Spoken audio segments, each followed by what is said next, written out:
So today we want to welcome our author and aviation history speaker, Mike Haupt. Welcome, Mike. Thank you. I'm so glad to be here. So let me start by giving a little about my background. I am not a pilot. Don't make any pretense of it. Ever since grade school, I've wanted to be.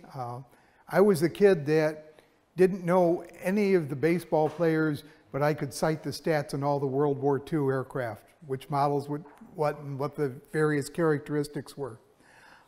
Unfortunately, I never had free time and available money at the same point in my life to get my pilot's license. And if you don't have them together, it's a total waste of both.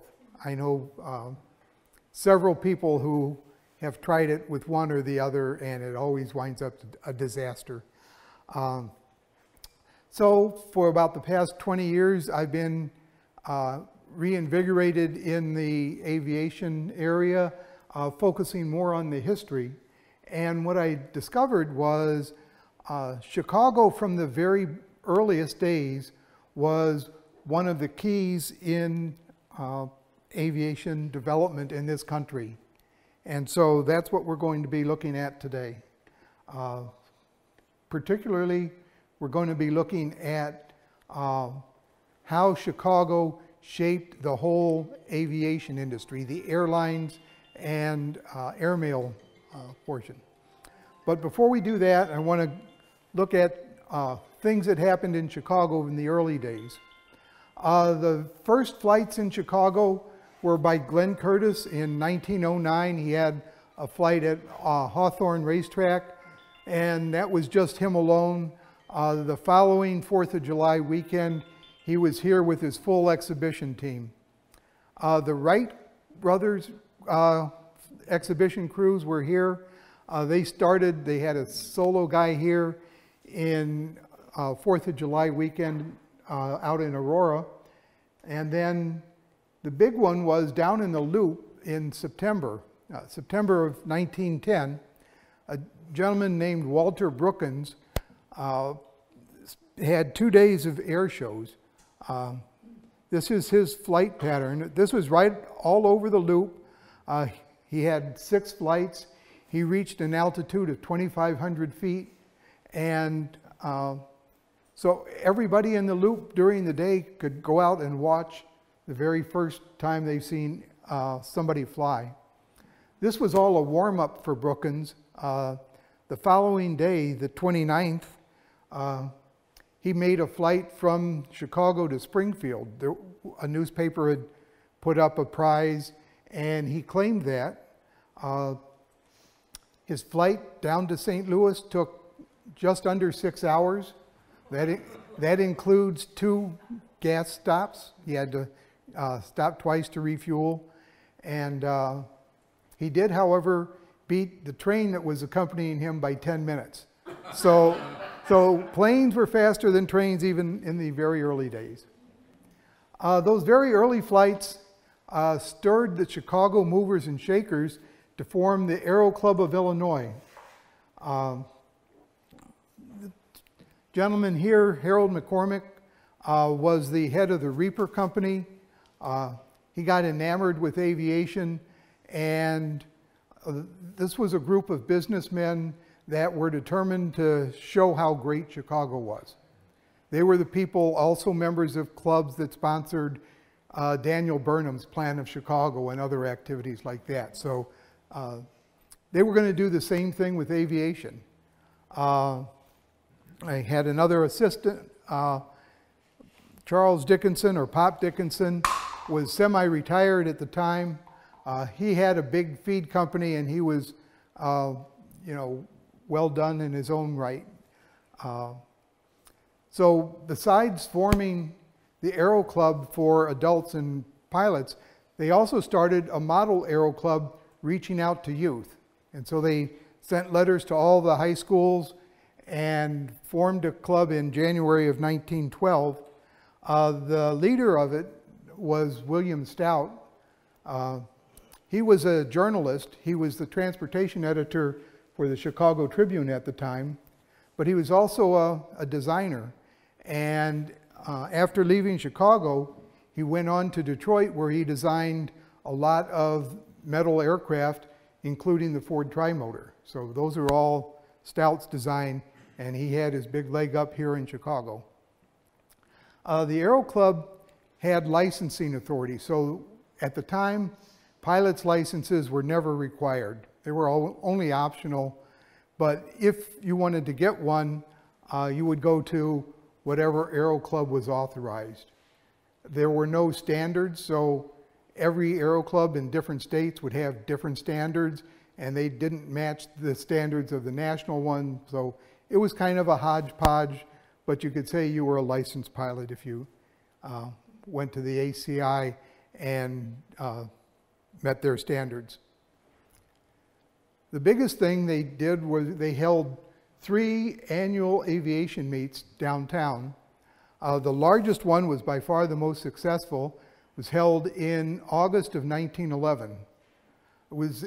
They had $80,000 in prizes.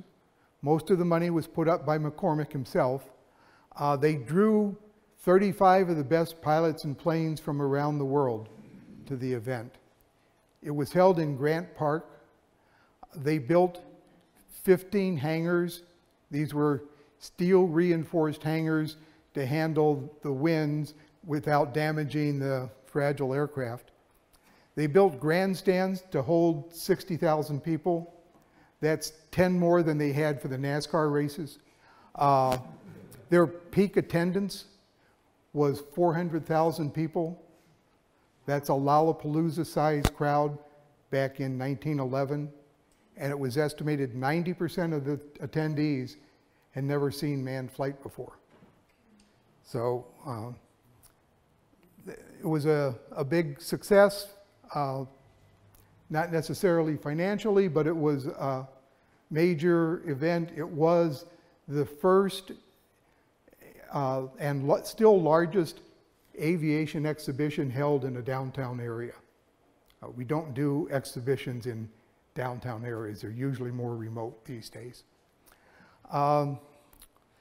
Chicago had its first full-time public airport called Cicero Flying Field. This was another gift by McCormick. He leased land for 5 years to the Aero Club down on Cicero, but around 20th Street. So it's north of where Midway is today. This is a diagram of the airport that looks kind of unusual today because there aren't any runways. This was a common type in the early days. They were called omnidirectional fields, but somewhere in the middle there would be a windsock, and pilots would come in and make a low pass over the field, check the direction of the wind, look at the field conditions for any branches that are there, any dips or holes, and then they would land, come around and land in the most optimal position. McCormick moved all the hangars from Grant Park down here, so they were all there. He provided a 4-foot wind tunnel for the people to use for testing. They were very safety conscious, which was, again, unusual back in the early days. They had a full-time field director, and a few other airports had field directors, but ours was the only one who was actually a pilot. And not only that, they gave him the authority to ground planes or ground pilots that he deemed unsafe. So if you had a plane that was dangerous, he wasn't going to let you fly it. So, I mean, and he could enforce that. Starting in 1912, this was the busiest airport in the country. It was the busiest airport in the country for 4 years, up until the United States entered World War I and civilian flying stopped. So decades before Midway became busiest, Cicero was the first busiest airport in the US. The airline industry that we're going to talk about today developed out of airmail. And today we think of airmail, the postal service, as being old and stodgy. Back in the day, they were some of the first to integrate new technologies. They were the first very large organization to shift entirely from horse and buggies to trucks for delivering and carrying mail, large quantities of mail. So it was natural for them to look to aviation, and they were one of the first major adopters of aviation as part of their business. As early as 1912, again, along with some of the air shows that were held in Grant Park, they were doing demonstrations of airmail delivery. They actually started full-time airmail delivery in 1918 in May. The flights were done by the Army, and May was before the armistice in November of that year. So there were clashes between the civilian post office priorities and the military priorities, because they still running a war and they weren't thinking it was too fun to be shuffling mail back and forth. So that only lasted for a few months. Post office took over operations of flying the airmail in August 1910, and the person that was put in charge of that was another Chicagoan, Benjamin Lipsner. Lipsner had a background in it. He wasn't a pilot, but he was very familiar with the aviation industry, very involved in it. And only a month after he became head of the aviation group, he inaugurated New York to Chicago demonstration flights. So they were 2-day flights because they didn't have night flying capability at the time, but it was still faster than shipping on the train, sending mail by train. Early airmail deliveries were into Grant Park. In 1919, there was a blimp crashed in the Loop area, crashed into the bank, and that's another story, but because of that, the Chicago City Council took a dim view to airplanes flying over the city. So in January of 1919, or in January of 1920, airmail operations moved from Grant Park to Checkerboard Field, which is down in Maywood, this green area right here. Checkerboard Field was established by a clothing manufacturer. Manufacturer of men's clothes, Society brand clothes, thought it would be a great idea to deliver their goods to retail stores in the area by airplane. So they hired some World War I veterans, got some planes, and started doing that. Quickly they discovered that Chicago weather wasn't all that reliable, and the planes of the time couldn't carry as much as needed to be carried. So they sold the airport to their lead pilot, a gentleman named David Benke, and we'll hear more about him later. The post office went whole hog into this. They built their main maintenance hangar for the whole Postal Service air fleet here at Checkerboard Field. Not only did they do all the repairs to the airplanes, but every plane before it went into service had to be modified and customized to handle the requirements of the airmail. Unfortunately, there was a fire in the fall or winter of 1922 that destroyed the hangar and a lot of the planes. Luckily, the city of Maywood, right across the street, had built its own airport. So the Postal Service moved across the street and started flying out of Maywood Field. This is currently the Hines Hospital down in there. And if you look around carefully, there are still some buildings that talk about being airmail service. So anyway, airmail operations existed at Hines. Again, they built hangars to do all of the maintenance for the service, and continued until that actually shifted to Midway in the mid-20s. In 1926, Congress passed the Air Commerce Act, was designed to promote airlines, promote air travel, and to standardize it and make it more reliable. One of the things businesses had complained about after World War I was that everything was a hodgepodge. Every state had different standards, every city had different standards, and trying to fly between them was very frustrating, to say the least. Anyway, so they set up this division in the Commerce Department, the Aeronautics branch, and the first head of it was another Chicagoan, William McCracken. McCracken had been aviation law professor at Northwestern University. And to think about somebody just doing aviation law in 1926 kind of blew my mind. But he also published the Aviation Law Journal, the first journal devoted to aviation law. So he wrote the act itself, and when it went into effect, President appointed him as the head of the Aeronautics branch. He developed all the regulations that basically we're with today. So he set the standards for licensing, both pilots and aircraft and mechanics.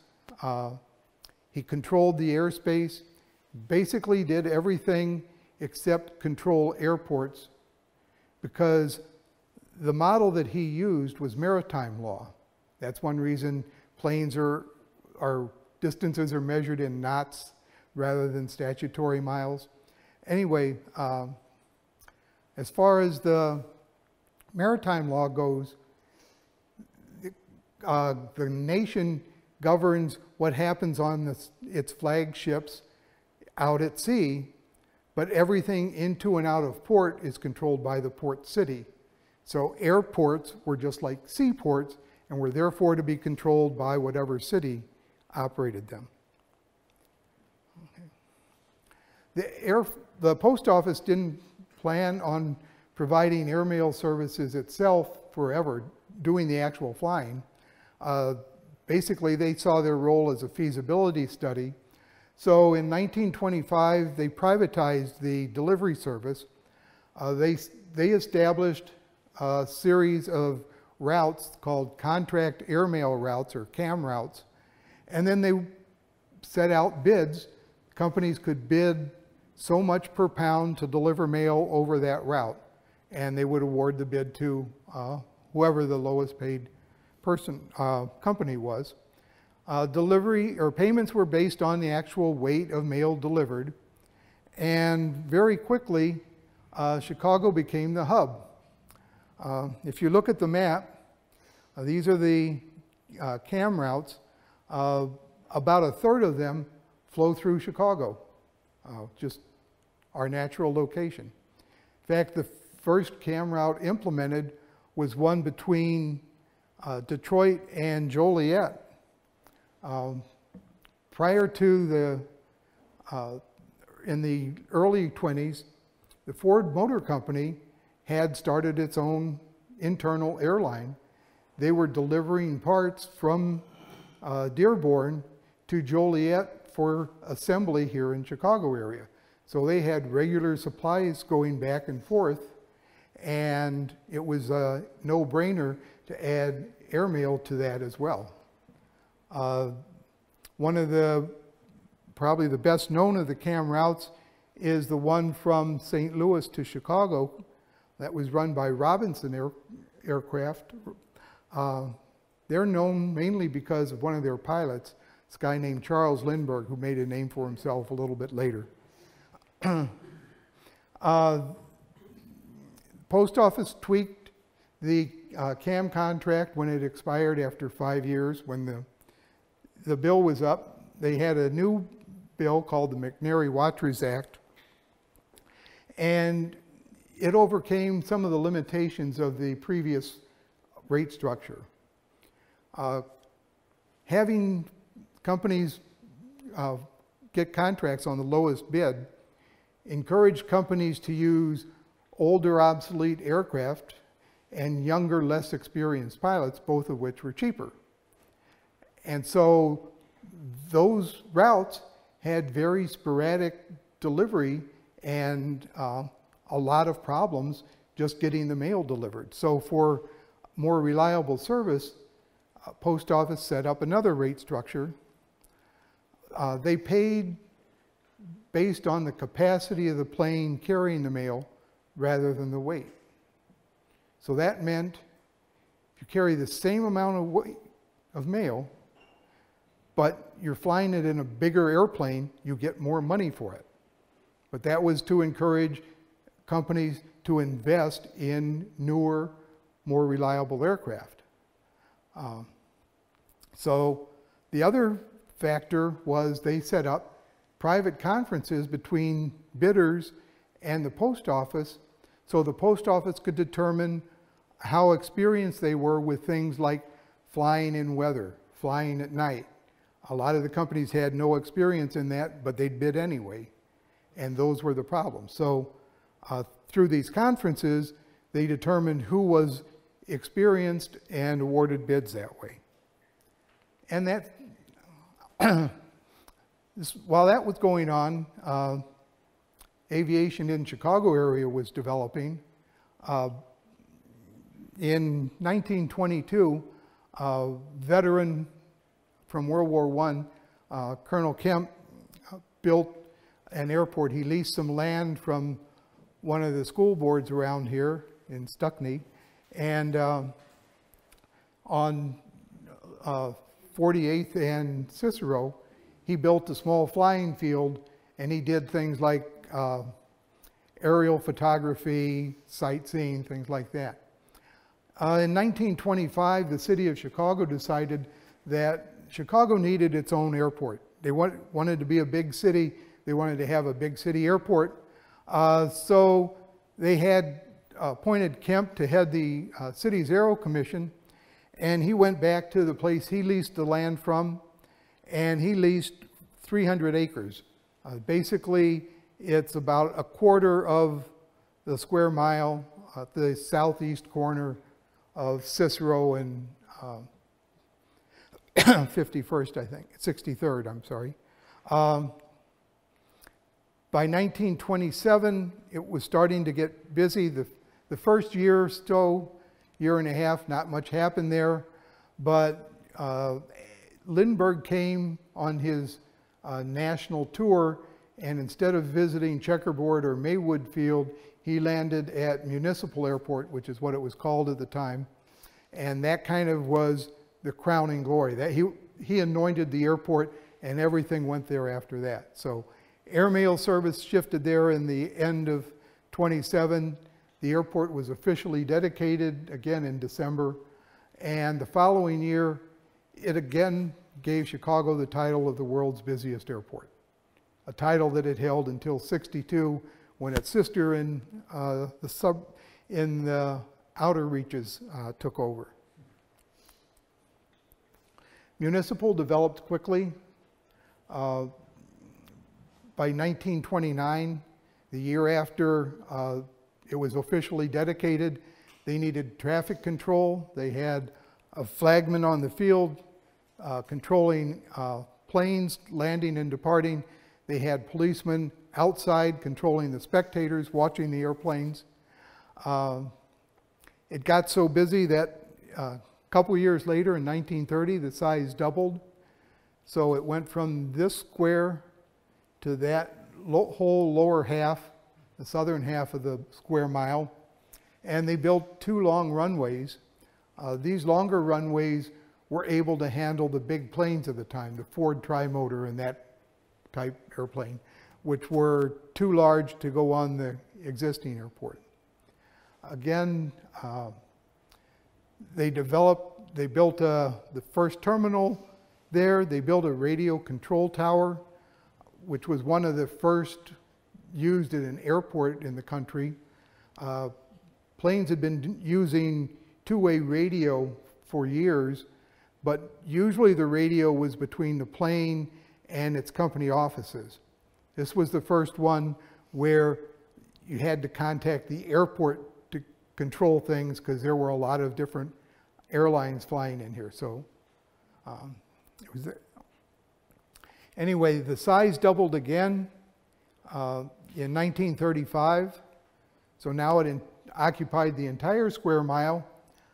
One of the country's largest WPA projects, $1 million, put parallel runways in all directions.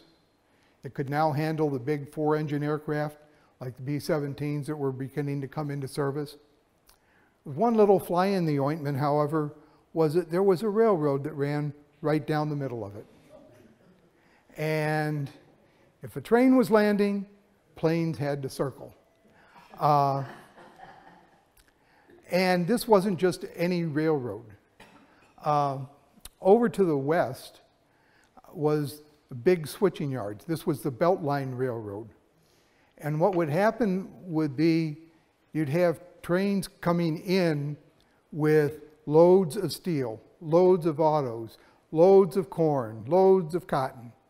They'd go to the switching yards, they'd get broken up, and you'd have a train going out with some of each of those to Atlanta, to Dallas, to New York, to Denver, wherever. It was estimated 1/3 of all the US freight traffic flowed through the middle of that airport. The railroad was there first, and they didn't really want to change their tracks, but it took a lot of negotiation from both the federal government, and the state, and the city. They finally relocated the tracks to the north of the field in 1941. In 1934, a new administration took power in Washington. And this was the height of the Great Depression. So one of the things that they did was examine all the contracts that the federal government had looking to eliminate waste. And a lot of people were appalled by what they called the spoils conferences. The bidding process wasn't based on weight or lowest bid, and contracts were awarded by private meetings, not public record. So it was so appalling that they immediately canceled all airmail contracts. So they were canceled for a week. The next week, the Army started flying airmail, and it was disaster, not because the Army isn't capable of flying airmail, but they had no time to plan, no time to train, no time to figure out what's going on. It's just like, oh, next week you're flying these airmail routes. What? So they worked fast on this. Congress worked fast. They set a new Airmail Act went into effect in June. The biggest difference was that rates were now set by the brand new Interstate Commerce Commission. So the ICC set rates, was not between the companies or the post office anymore. It was independently objective. And the rates were set high enough so that it encouraged buying larger, more reliable aircraft. The other major change of it was that none of the companies that previously had contracts were allowed to bid on the new contracts. So if you had experience doing it, you were eliminated. So what happened was major corporate restructuring. The rule was a company couldn't have both manufacturing and airmail service in the same company. So companies spun off their manufacturing divisions. American Airways became American Airlines. United Aircraft and Transport Company became United Airlines. Voila, new companies, not the same company, we're going to bid. So meet the new boss, same as the old boss. They also set new rates. They established a new route system called the airmail or AM route system. They added a few routes, but most of them stayed the same because the major routes had lighted beacons and radio towers going, and you just don't up and move those on a whim. So the route structure stayed the same with some additions. But that's when we get into the shift into the airlines, because by this time, the planes are starting to get a little bit larger, more capable. Even this one in the late 20s, this is a Boeing, had an open cockpit for the pilot, and it's still a biplane, but it was specifically designed for airmail. It had an enclosed cabin where you put all the airmail and you had space for 2 passengers. The first paying passenger on an airline was a woman reporter from Chicago who flew to Omaha to get a story. So, and that was in August of 27. So we had the first airline passenger here in the country. After Lindbergh's flight, aviation was a godsend. Everybody wanted to get in on it. Not only was Lindbergh a national hero, but it made flying less scary. It wasn't just for the crackpots and the daredevils. You know, it was doable now. So it was worth investing in, so people started investing in anything with aviation in the name. Developed its own bubble, like the internet bubble, only decades earlier. The new compensation packages, first from the Post Office Act, where you got paid more for buying larger planes, and then from the ICC's established rates, meant there was money available to be buying bigger planes. So they bought bigger planes. Plane size and plane technology increased more rapidly than the amount of airmail to be flown, which meant there was more space for passengers. And the more space for passengers you had, the less dependent you were on the airmail service, your airmail company, or your airmail income. There started developing a couple of passenger-only airlines. Again, larger aircraft like this Curtiss Condor or the Ford Trimotor. And then later, the more modern DC-3 or Boeing 247s. Basically, though, these were only limited number of routes. They started on providing service between 2 cities where there was not any airmail service. If they went between 2 cities that had airmail service, they'd be competing with somebody who was getting the subsidy for flying airmail, so they could have lower rates. So they were kind of stuck. That didn't, anyway, about this time with all this activity in the Chicago area, a couple of major associations, organizations developed. First was the Air Transport Association. Again, that's an industry group. It started here because of all the airline activity here in Chicago. And its goal was, in the bottoming out of the Depression, was to start promoting air travel. They were the ones that did a lot of the big posters and things you see now in collectible shows of fly here, fly there, how safe flying is, things like that. There's another organization that developed a little later called the International Airline Transportation Association, or IATA, but they are not related at all. Although the ATA and the IATA sounded very similar, so the ATA changed its name to now Airlines for America. So it did that about 20, 25 years ago. The other major organization here in Chicago was the Airline Pilots Association. And we mentioned that David Benke at Checkerboard Field. Benke was a World War I veteran. He flew for a lot of different airmail companies. He had all kinds of roles, and he was a stickler for safety.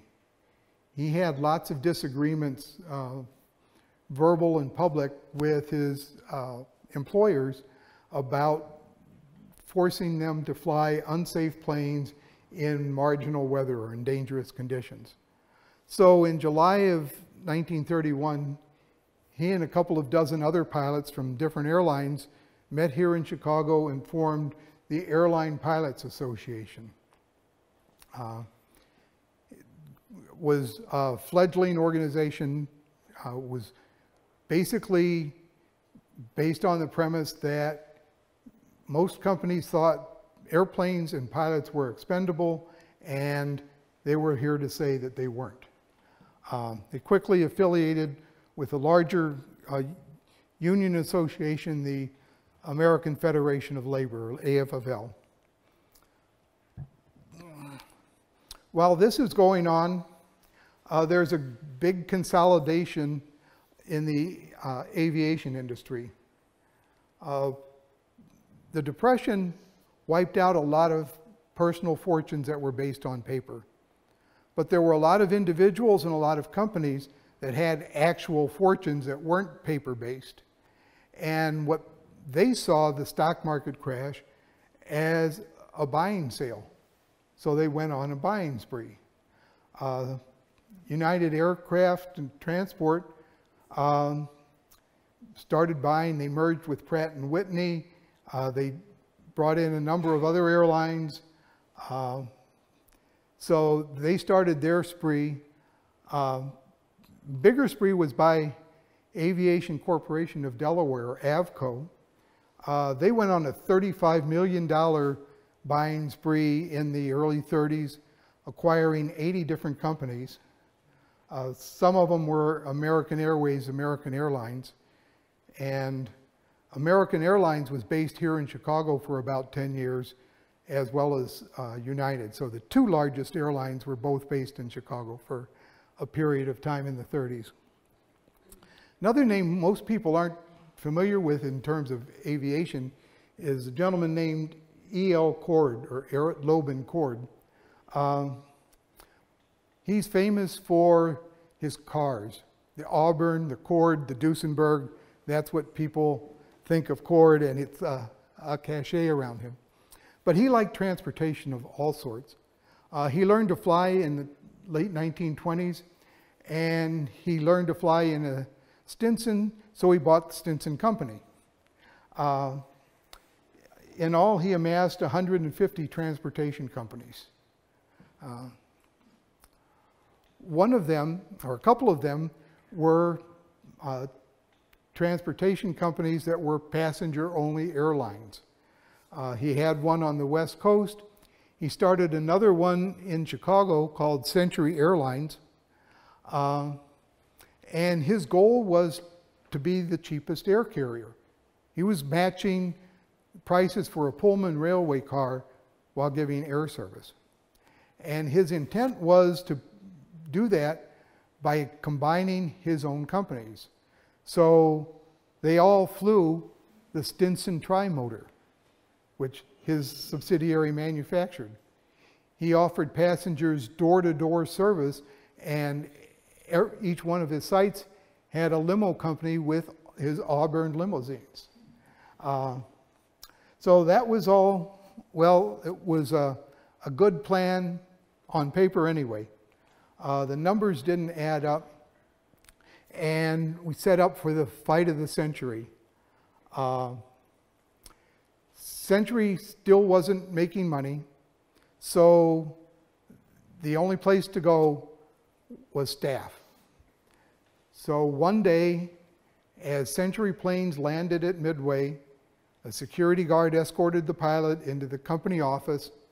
They were fired. They were immediately given another contract to sign with a 40% wage reduction. They all refused. They went to David Benke, pleaded with ALPA for support.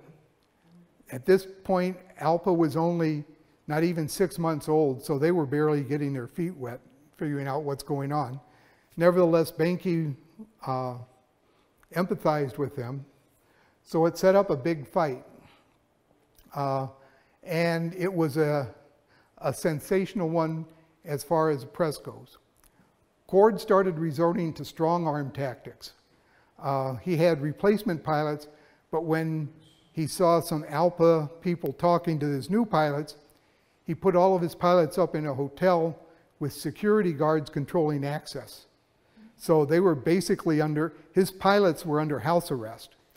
Benke and ALPA went to the press and the politicians with all of this, you know, the cruelty of slashing salaries and the strong-arming his employees and that. So it also went to places like the city council, congressional subcommittee. So Benke was pulling out all stops on one hand, and Cord was steadfast on his position.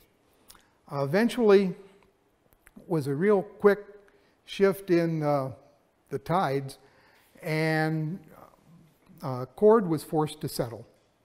Okay? Now this is an Agatha Christie type ending, because Cord was forced to settle. He had to sell his Century Airlines. No longer had control of it. He sold it to Avco in exchange for stock. So the pilots prevailed. Avco bought the assets of Century, but they didn't have to fly any of the routes and didn't have to take any of the people. So all of the pilots who prevailed were unemployed. Cord used his stock in Avco and mounted a proxy fight in which he took control of Avco and American Airlines. So going from owning a small passenger-only airlines to one of the two largest in the country was a step up, not down. In his mind, he hadn't changed his position, so he implemented his wage structure and his increased hours on the pilots of American. And from his position as leader of American, he had influence with other airline leaders to do the same. So, you know, everybody is kind of screwed. But Benke didn't give up.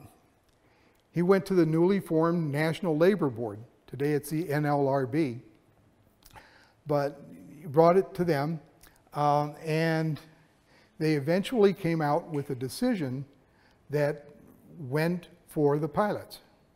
It limited the number of flight hours that a pilot could do during a month. And it was about 2/3 of what the minimum that Cord had for his pilots. The thing is with this is that this one case, this one little strike, set the standards for the balance, the dance between airlines, the unions, and government regulators that has controlled the industry for the last 70 years, 80 years. I mean, and it's all about this one airline nobody's ever heard of. The last thing I'm going to cover today is international influence that Chicago had. By 1944, it was pretty clear the Allies were going to win the war. The other thing that was clear was that with the new long-range bombers and everything, international flights were going to be more common. So we convened an international conference on civil aviation here in Chicago in November. Representatives of over 50 countries came. Naturally, none of the three Axis powers were invited, and the Soviet Union on its own decided not to participate. But they hammered out what's commonly called the Chicago Convention, which dictates the rules for an organization that would define how aviation flights would go between one country and another, what overflight rights were, what landing rights were, things like that. 3 years after the Day of Infamy, 52 nations signed that. A few years later, in 1947, after it had been ratified by the appropriate number of nations, the International Civil Aviation Organization, or ICAO, was formed. And ICAO is still the organization that implements all of the international regulations. They're the ones that give the airport identifiers. They're the ones who arbitrate any disputes between two nations, things like that. And today, nobody thinks twice about flying, 2, 3, 4 countries on their vacation. The only thing you worry about is where your luggage is, but you don't worry about whether you're going to be permitted to land, whether you're going to get off the plane, things like that. That's all taken care of thanks to the Chicago Convention. That's not the end of the story. After World War II, there are a lot of new companies and old companies going away. There's a lot of roller coaster of expansion and consolidation throughout the industry. A little railroad stop called Orchard Place develops into the place that we can all know and hate at the same time. So all of this is here in Chicago, and fascinating stories beyond. So, any questions? You mentioned before, right near O'Hara Field, there was what's it, Ravenswood Airport. And how big was that? Oh, it was small. It was a single runway. It was run by a husband and wife named Marmel, M-A-R-M-E-L. And they were actually there when the DC-10 crashed, and they got debris in near where they were. So, yeah. But after, I don't know, 60s, it shriveled up. I mean, it's in O'Hara's flight path, so you had to do strange things to get in under the FAA minimums in order to land in it. So at the end, they were mainly doing repairs, so people would fly in and do that. Yeah. I always thought that ORD was from Orchard Downs.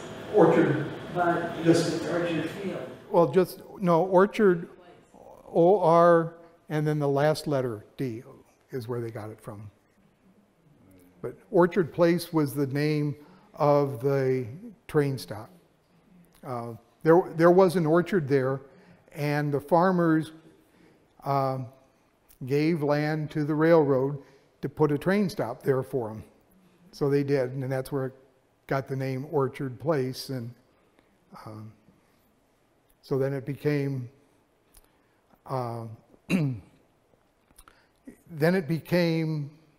Douglas Field, and then it became Orchard Field, and then it became O'Hare Field. Yeah. You know what the first two steps, back in 1910 when that guy flew from Chicago to Springfield. Yes. What were the two stops? I don't know. And they weren't necessarily airports. No. It was, he was going with a train that had supplies, so he could land in a field near the tracks, and the train would stop and give him gas and, give him a sandwich or whatever. I have family that lives in Mount Pulaski, Illinois. That's Okay. close to Springfield. Okay, On the side of one of their buildings is painted a picture of an airplane that stopped there. okay, And that, I don't know if that was this plane or not. That could be. The other possibility is Lindbergh flew Yes. that route, and Lindbergh had a lot of mishaps in which he and the plane separated, or he had the plane declared an emergency and had a landing. So it might have been one of Lindbergh's planes. Well, there's a blue marker that says historical marker ahead. And we chased down that marker, went from place to place, and at the very end of it was Lindbergh had landed in this field. Right. In whatever year it was. yeah, yeah, We thought it was some other marker, but yeah, yeah. When you mentioned Douglas, it rang a bell. When I was a Brownie, we went out to what became O'Hare. Mm-hmm. The whole troop went, my mother was a leader. And there was a World War II plane there. And like, you know, building that looked like they were just made for airplanes, like Yeah. building airplanes or something. So that was probably Douglas. Right. That was in between. Mm-hmm.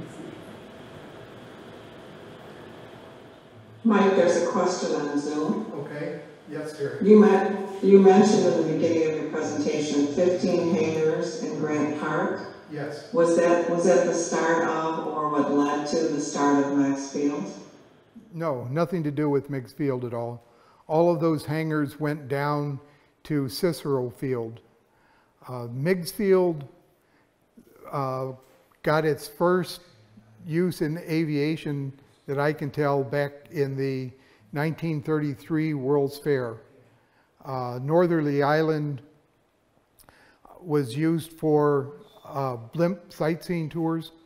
Goodyear had 2 blimps that were hangared at Pewaukee Field and went down and gave sightseeing tours. And Pewaukee Airport bought 2 amphibian aircraft and gave sightseeing rides in those also from Northerly Island. So, and then there's been a lot of talk over the years about a lakefront airport and expanding Northerly Island. There was one proposal to dredge out an area, set up a cofferdam and land in that. Just lots of things. The appeal was there, but the pragmatics weren't. So unfortunately, it's gone. But yeah, that was what happened to the hangars from Grant Park. Any other questions? As you can see, I have an array of books over there. The blue and yellow ones are ones that I wrote that have everything you want to know and more about aviation in Chicago from the first balloon launch in the 1850s up until the present. So I don't cut it off at World War II. The others are a variety of aviation and Chicago related topics. So take a look, and if you're interested, I take credit cards, cash, anything. Thank you.